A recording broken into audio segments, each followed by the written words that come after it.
20 GB वाला smartphone, एक नया जो ब्रांड है ZTE, ये जो ब्रांड देख रहे हो ना, आने वाले स्मार्टफोनों में बहुत ही जल्दी आज न्यूज़ आर्टिकल में मुझे पढ़ने को मिला कि 20 GB वाला रैम सपोर्टेड स्मार्टफोन आने वाले अपग्रेडेबल स्मार्टफोन में हमको देखने को मिलेंगी। क्या अभी जो 2-3 दिनों में ही जो ये PUBG फिर से प्ले स्टोर में आ चुका है, इसी प्रकार से जो इंडिया में रुका हुआ था गेमिंग स्मार्टफोन वाले काफ़ी हद तक नया मतलब चिपसेट ये सब बनाने में थोड़ा लेट कर दिए होंगे। तो 20 GB वाला स्मार्टफोन चलाने के लिए जो चिपसेट चाहिए ना, अभी तो क्वालकॉम स्नैपड्रैगन का जो अभी लेटेस्ट चिपसेट है क्वालकॉम स्नैपड्रैगन 888+ उसमें भी मैक्सिमम रैम सपोर्ट है 16 GB तक। और एक जो लेटेस्ट अभी आया क्वालकॉम स्नैपड्रैगन 895, इस चिपसेट में भी 20 GB सपोर्ट करेगा या फिर नहीं, इसका क्लियर मेंशन अभी तक नहीं हुआ है। तो मैं आप सभी को मैं ये बताना चाहता हूँ कि जो ZTE जो भी ब्रांड है ना, इसका एक जो पिछली वाला जो स्मार्टफोन देख सकते हो काफ़ी हद तक एक इम्प्रेसिव स्पेसिफिकेशन हमको मिलता है एक रिजनेबल प्राइस में। तो 20 GB वाला स्मार्टफोन में इंडिया में काफ़ी सारे हद तक रिक्वायरमेंट उनको पूरा करना होगा। ZTE जो ब्रांड है इंडिया में मार्केटिंग करने के लिए उन लोग का मार्केटिंग सही है, digital marketing, offline marketing, online marketing और एड्स मार्केटिंग, ये जो 4 मार्केटिंग कर रहा है ना, ये तो सही है। लेकिन इंडिया में जो मार्केटिंग का जो ये ग्राफ होता है ना, जो ये ग्राफ फ्लाई लाइक हाई जो उड़ेगा ना, उस मार्केटिंग के लिए ZTE ब्रांड का पब्लिक रिक्वायरमेंट मार्केटिंग भी करना होगा। ये पब्लिक रिक्वायरमेंट मार्केटिंग ये होता है कि public called it for this by. जैसे मैं आपको कह रहा हूँ कि ZTE ब्रांड का 20 GB वाला स्मार्टफोन भी जल्दी आपको लॉन्च करने वाले हो रहा है। ये हो गया मेरे से, ये जो ब्रांड है ब्रांड का बस एक कॉल्ट हो गया जी। मैंने आपको बता दिया है कि ZTE एक ब्रांड भी एक बहुत ही अच्छा गेमिंग स्मार्टफोन हमको प्रदान करता है।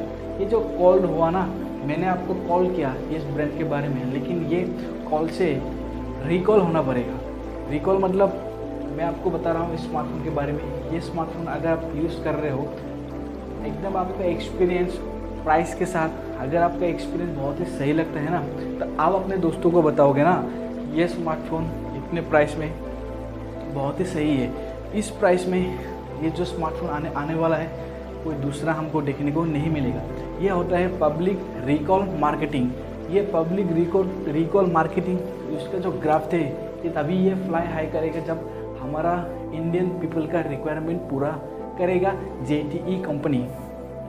मुझे तो फिलहाल इतना कंपनी बिजनेस मार्केटिंग स्ट्रेटजी इतना तो मुझे मालूम नहीं। बस इतना मुझे मालूम है, इंडिया में अगर स्मार्टफोन लेना हो ना, 2 बजट में ले सकते हो, एक मिड रेंज एक हाई मिड रेंज, क्योंकि ये 2 बजट का स्मार्टफोन इंडिया में जो ये सेलिंग मार्केटिंग का ज़्यादा ही हमको देखने को मिलता है।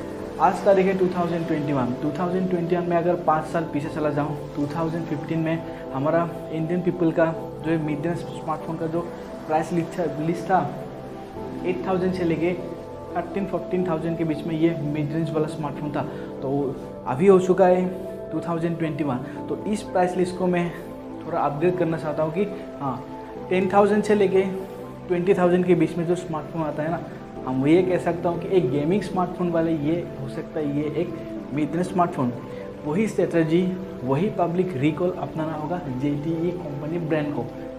तो हमारा जो रिक्वायरमेंट है ये है कि हमको सबसे ज़्यादा मजबूत चाहिए। ये जो डिस्प्ले है ना, डिस्प्ले में हमको गोरिल्ला ग्लास विक्टस चाहिए, क्योंकि जितना उसका थिकनेस होगा उतना ही हमको टच रेस्पॉन्स हम गेम में बहुत आसानी से हम खेल पाएंगे।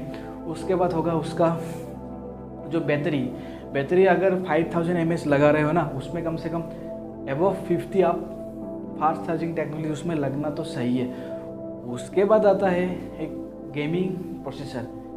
मीडियाटेक का हो तो डिमेंसिटी, स्नैपड्रैगन का हो तो 8 सीरीज से ऊपर से, क्योंकि 20 GB वाला रैम में जो रिक्वायरमेंट अपने ZTE ब्रांड ने जो दावा किया है ना, तो ये क्वालकॉम स्नैपड्रैगन का शायद 900 सीरीज में ये शायद ये फिट बैठ सकता है। लेकिन मीडियाटेक डिमेंसिटी भी 20 अभी 1200 है, 1300, 1400 ऐसे करके सीरीज़ में ये 20 GB वाला रैम ये हमारे रिक्वायरमेंट को पूरा करेगा। देखिए शक्ति तो प्रोसेसर में है, लेकिन अगर एक स्मार्टफोन अपग्रेड कर रहा हो ना तो उसके साथ चिपसेट भी अपग्रेड होना पड़ेगा, ये हमको पता है। लेकिन अभी जो ये JTE ने कॉन्फर्म किया कि 20 GB वाला स्मार्टफोन हमको देखने को मिलेंगे, बिल्कुल सही है। जो मैं रिक्वायरमेंट की बात कर रहा था कि हमको सही है, एक मजबूत डिस्प्ले, थिकनेस कम होता है गोरिल्ला ग्लास पिक्चर्स का, टच रेस्पॉन्स बढ़िया होता है, 120 हर्ट्ज प्लस रेस्पॉन्स तो हमको स्मार्टफोन में चाहिए ही, तभी हम गेम आसानी से खेल सकते हैं। और हमारे इंडिया का रिक्वायरमेंट ये था कि हमको ये नॉच डिस्प्ले ज़्यादातर लोगों को पसंद नहीं होता है। ये जो नॉच डिस्प्ले होता है ना, मुझे भी बिल्कुल पसंद नहीं। साइड में कैमरा हो या फिर पॉपअप कैमरा हो बढ़िया लगता है, या फिर इन डिस्प्ले कैमरा हो वो भी बढ़िया, लेकिन नॉच हमको पसंद नहीं है, मुझे पसंद नहीं है।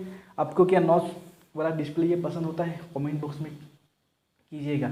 ये जो छोटा छोटा बात होता है ना, ये भी JTE ऑक्शन 11 ये स्मार्टफोन इंडस्ट्री को मेरा ये बात समझाना, मैं बता रहा हूँ, समझाना नहीं, मैं उनको ये बता रहा था कि मेरा रिक्वायरमेंट क्या है, मेरे जैसे लोगों का रिक्वायरमेंट क्या है। जैसे मुझे भी पता है मैं एक गेमिंग बंदा हूँ, तो 20 GB वाला स्मार्टफोन के साथ गेमिंग बंदों के लिए तो डिस्प्ले तो भाई परफेक्ट सही है। अब डिस्प्ले के बारे में बार बार ही कहूँगा, क्योंकि डिस्प्ले मेन चीज़ होता है गेमिंग एक्सपीरियंस के लिए, उसके बाद आता है चिपसेट।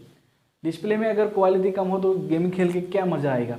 अगर हमको दूर से हमको देखने, अगर हम अगर ठीक से अगर हम गेमिंग ग्राफिक्स को हम ठीक तरह से एंजॉय नहीं कर पाएंगे डिस्प्ले में, तो ग्राफिक्स का क्या तेल लेने जाएगा कौन यार। तो मैं ये, और उसके बाद ये भी जो न्यूज़ में हमको देखने को मिलता है ना, स्टोरेज की जो ये मात्रा बहुत ही बड़ा है, मतलब ऑन बोर्ड स्टोरेज अगर 1 GB रहेगा ना, तो ये इससे तो मैं बहुत ही खुश हूँ। वाह, बस यही दो रिक्वायरमेंट। अगर 30,000 के बजट में या फिर 25 से लेके 30,000 के बजट में अगर 20 GB वाला स्मार्टफोन अगर इंडिया में लॉन्च हो जाए ना, तो ये पब्लिक कॉल से पब्लिक रिकॉल होगा। तो ये JTE कंपनी आने वाले 2 साल में मतलब पूरा इंडिया का मार्केटिंग को पूरा कैप्चर कर लेगा। ये भी थोड़ा मैं रिक्वेस्ट करना चाहता हूँ कि JTE ब्रांड को थोड़ा प्राइस मिड रेंज के हिसाब से ही इंडिया में लॉन्च हो। बस मैं इतना ही मैं कहना चाहता हूँ। बाकी JTE कंपनी वाले भी, उनके पास तो ज़्यादा ही टेक्नोलॉजी लोग होंगे, ज़्यादा ही बिजनेस माइंड वाले लोग होंगे, स्पेशलिस्ट होंगे। मैं तो क्या हूँ, मैं तो एक ठुल्ला हूँ, मुझे क्या पता है इसके बारे में। मैंने तो बस इंडिया के लोगों का रिक्वायरमेंट कहा है। और उसके बाद आता है फोकस टू कैमरा। कैमरा में हमको अच्छा ऑटो फोकस चाहिए, अच्छा वाइड एंगल चाहिए, लेकिन 20 GB वाला थीम जो एकदम मुझे पता है गेमिंग बंदों के लिए है, तो कैमरा भी हमको अच्छा खासा चाहिए। लेकिन गेमिंग खेलने के लिए मुझे तो अच्छा रैम ऑप्टिमाइजेशन चाहिए भाई। बस इतना ही मैं कहना चाहता हूँ। तब तक आज के लिए प्रभु का नाम, जय श्री राम।